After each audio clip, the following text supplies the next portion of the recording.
بسم اللہ الرحمن الرحیم۔ السلام علیکم۔ انیس نے مجھ سے کہا تم کیا کر رہے ہو؟ میں نے جواب دیا مسلمان ہو گیا ہوں اور میں نے محمد صلی اللہ علیہ وآلہ وسلم کی تصدیق کر دی ہے۔ اس پر انیس نے کہا میں بھی بتوں سے بیزار ہوں اور اسلام قبول کر چکا ہوں۔ اس کے بعد ہم دونوں اپنی والدہ کے پاس آئے تو وہ بولیں مجھے پچھلے دن سے کوئی دلچسپی نہیں رہی، میں بھی اسلام قبول کر چکی ہوں، اللہ کے رسول کی تصدیق کر چکی ہوں۔ اس کے بعد ہم اپنی قوم غفار کے پاس آئے، ان سے بات کی، ان میں سے آتے تو اسی وقت مسلمان ہو گئے۔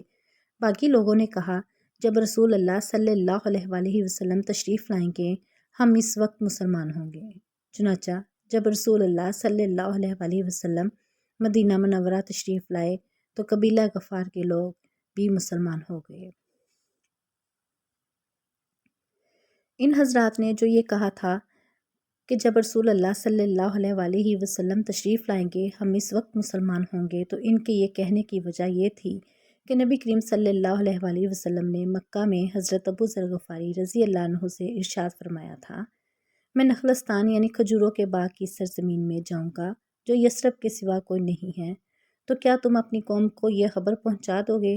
ممکن ہے اس طرح تمہارے ذریعے اللہ تعالیٰ ان لوگوں کی فائدہ پہنچائے اور تمہیں ان کی وجہ سے اجر ملے۔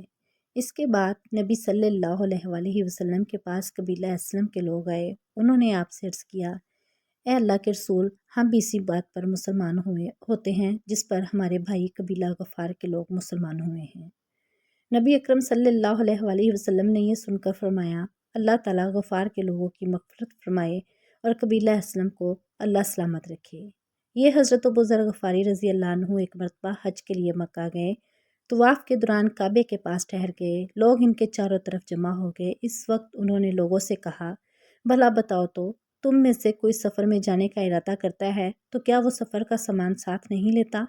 لوگوں نے کہا بے شک ساتھ لیتا ہے۔ تب آپ نے فرمایا تو پھر یاد رکھو قیامت کا سفر دنیا کے ہر سفر سے کہیں زیادہ لمبا ہے، اور جس کا تم یہاں ارادہ کرتے ہو اسی لیے اپنے ساتھ اس سفر کا وہ سامان لے لو جو تمہیں فائدہ پہنچائے۔ لوگوں نے پوچھا ہمیں کیا چیز فائدہ پہنچائے گی؟ حضرت ابو ذر غفاری بولے بلند مقصد کے لیے حج کرو، قیامت کے دن کا خیال کرو کر کے ایسے دنوں میں روزے رکھو جو سخت گرمی کے دن ہوں گے، اور قبر کی وحشت اور اندھیرے کا خیال کرتے ہوئے رات کی تاریکی میں اٹھ کر نمازیں پڑھو۔ حضرت ابو ذر غفاری رضی اللہ عنہ کے بعد حضرت خالد بن سعید رضی اللہ عنہ ایمان لائے۔ کہا جاتا ہے دیہات کے لوگوں میں سے مسلمان ہونے والوں میں یہ تیسرے یا چوتھے آدمی تھے۔ ایک قول یہ ہے کہ پانچویں تھے، یہ اپنے بھائیوں میں سب سے پہلے مسلمان ہوئے۔ ان کے اسلام لانے کا واقعہ یوں ہے کہ انہوں نے خواب میں جہنم کو دیکھا، اس کی آگ بہت خوفناک انداز میں بھڑک رہی تھی، یہ خود جہنم کے کنارے کھڑے تھے۔ خواب میں انہوں نے دیکھا کہ ان کا باپ انہیں جہنم میں دھکیلنا چاہتا ہے، مگر نبی کریم صلی اللہ علیہ وآلہ وسلم ان کا دامن پکڑ کر انہیں دوزخ میں گرنے سے روک رہے ہیں۔ اسی طرح گھبراہٹ کے عالم میں ان کی آنکھ کھل گئی، انہوں نے فوراً کہا میں اللہ کی قسم کھا کر کہتا ہوں کہ یہ خواب سچا ہے۔ ساتھ انہیں یقین ہو گیا کہ جہنم سے انہیں رسول اللہ صلی اللہ علیہ وآلہ وسلم بچا سکتے ہیں۔ فوراً ابو بکر صدیق رضی اللہ عنہ کے پاس ہے، انہیں اپنا خواب سنایا۔ ابو بکر صدیق رضی اللہ عنہ نے فرمایا اس خواب میں تمہاری بھلائی اور خیر پوشیدہ ہے، اللہ کے رسول موجود ہیں، ان کی پیروی کرو۔ چنانچہ حضرت خالد بن سعید رضی اللہ عنہ فوراً ہی نبی کریم صلی اللہ علیہ وسلم کی خدمت میں حاضر ہوئے۔ انہوں نے آپ سے پوچھا اے محمد آپ کس بات کی دعوت دیتے ہیں؟ آپ نے ارشاد فرمایا میں اس بات کی دعوت دیتا ہوں کہ اللہ ایک ہے، اس کا کوئی شریک نہیں، کوئی اس کے برابر کا نہیں، اور یہ کہ محمد اللہ کے بندے اور رسول ہیں، اور تم جو یہ پتھروں کی عبادت کرتے ہو اس کو چھوڑ دو، یہ پتھر نہ سنتے ہیں نہ دیکھتے ہیں، نہ نقصان پہنچا سکتے ہیں اور نہ فائدہ پہنچا سکتے ہیں۔ یہ سنتے ہی حضرت خالد بن سعید رضی اللہ عنہ مسلمان ہو گئے۔ ان کے والد کا نام سعید بن عاص تھا۔ اسے بیٹے کے اسلام قبول کرنے کا پتہ چلا تو آگ بگولا ہو گیا، بیٹوں کو کوڑے سے مارنے شروع کر دیا، یہاں تک اتنے کوڑے مارے کہ کوڑا ٹوٹ گیا۔ پھر اس نے کہا تو نے محمد کی پیروی کی، حالانکہ تو جانتا ہے وہ پوری قوم کے خلاف جا رہا ہے، وہ اپنی پوری قوم کو معبودوں کو برا کہتا ہے۔ یہ سن کر حضرت خالد بن سعید رضی اللہ عنہ بولے اللہ کی قسم وہ جو پیغام لے کر آئے ہیں میں نے اس کو قبول کر لیا ہے۔ اس جواب پر وہ غضبناک ہوا اور بولا خدا کی قسم میں تیرا کھانا پینا بند کر دوں گا۔ حضرت خالد بن سعید رضی اللہ عنہ نے جواب دیا، اگر آپ میرا کھانا پینا بند کر دیں گے تو اللہ تعالیٰ مجھے روٹی دینے والا ہے۔ تنگ آ کر سعید نے بیٹے کو گھر سے نکال دیا، ساتھ ہی اپنے باقی بیٹوں سے کہا، اگر تم میں سے کسی نے بھی اس سے بات چیت کی، میں اس کا بھی یہی حشر کروں گا۔ حضرت خالد بن سعید رضی اللہ عنہ گھر سے نکل کر حضور نبی کریم صلی اللہ علیہ وآلہ وسلم کی خدمت میں آ گئے۔ اس کے بعد وہ آپ کے ساتھ ہی رہنے لگے، باپ سے بالکل بے تعلق ہو گئے، یہاں تک کہ جب مسلمانوں نے کافروں کے مظالم سے تنگ آ کر حبشہ کی طرف ہجرت کی تو یہ ہجرت کرنے والوں میں سے پہلے آدمی تھے۔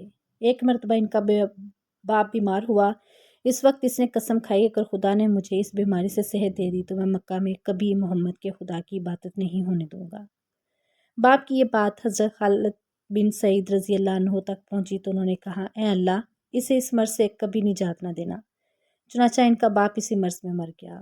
خالد بن سعید رضی اللہ عنہ پہلے آدمی ہیں جنہوں نے بسم اللہ الرحمن الرحیم لکھی۔ ان کے بعد ان کے بھائی عمرو بن سعید رضی اللہ عنہ مسلمان ہو گئے۔ ان کے مسلمان ہونے کا سبب یہ ہوا کہ انہوں نے خواب میں ایک نور دیکھا۔ نور زمزم کے پاس سے نکلا اور اسے مدینے کے باغ روشن ہو گئے اور اتنے روشن ہوئے کہ ان میں مدینے کی تازہ کھجوریں نظر آنے لگیں۔ انہوں نے یہ خواب لوگوں سے بیان کیا تو ان سے کہا گیا، زمزم عبد المطلب کے خاندان کا کنواں ہے اور یہ نور بھی انہی میں سے ظاہر ہوگا۔ پھر جب ان کے بھائی خالد رضی اللہ عنہ مسلمان ہو گئے تو انہیں خواب کی حقیقت نظر آنے لگی، چنانچہ یہ بھی مسلمان ہو گئے۔ ان کے علاوہ سعید کی اولاد میں سے ریان اور حکم بھی مسلمان ہوئے۔ حکم کا نام نبی کریم صلی اللہ علیہ وسلم نے عبداللہ رکھا۔ اسی طرح ابتدائی دنوں میں مسلمان ہونے والوں میں حضرت صہیب رضی اللہ عنہ بھی تھے۔ ان کا باپ ایران کے بادشاہ کسریٰ کا گورنر تھا۔ ایک مرتبہ کسریٰ کی فوجوں نے ان پر حملہ کیا، اس لڑائی میں صہیب رضی اللہ عنہ گرفتار ہو گئے، انہیں غلام بنا لیا گیا۔ اس وقت یہ بچے تھے، چنانچہ یہ غلامی کی حالت میں ہی روم میں پلے بڑھے، وہیں جوان ہوئے۔ پھر عرب کے کچھ لوگوں نے انہیں خرید لیا اور فروخت کرنے کے لیے مکہ کے قریب عکاظ کے بازار میں لے گئے۔ اس بازار میں میلہ لگتا تھا، اس میلے میں غلاموں کی خرید و فروخت ہوتی تھی۔ میلے سے ایک شخص عبداللہ بن جدعان نے خرید لیا۔ اس طرح یہ مکہ میں غلامی کی زندگی گزار رہے تھے کہ نبی کریم صلی اللہ علیہ وآلہ وسلم کا ظہور ہو گیا۔ ان کے دل میں آئی کہ جا کر بات تو سنوں، یہ سوچ کر گھر سے نکلے۔ راستے میں ان کی ملاقات عمار بن یاسر رضی اللہ عنہ سے ہوئی۔ انہوں نے ان سے پوچھا، صہیب کہاں جا رہے ہو؟ یہ فوراً بولے، میں محمد کے پاس جا رہا ہوں تاکہ ان کی بات سنوں اور دیکھوں وہ کس چیز کی طرف دعوت دیتے ہیں۔ یہ سن کر عمار بن یاسر رضی اللہ عنہ بولے، میں بھی اسی ارادے سے گھر سے نکلا تھا۔ یہ سن کر صہیب رضی اللہ عنہ بولے، تب پھر اکٹھے ہی چلتے ہیں۔ اب دونوں ایک ساتھ قدم اٹھانے لگے۔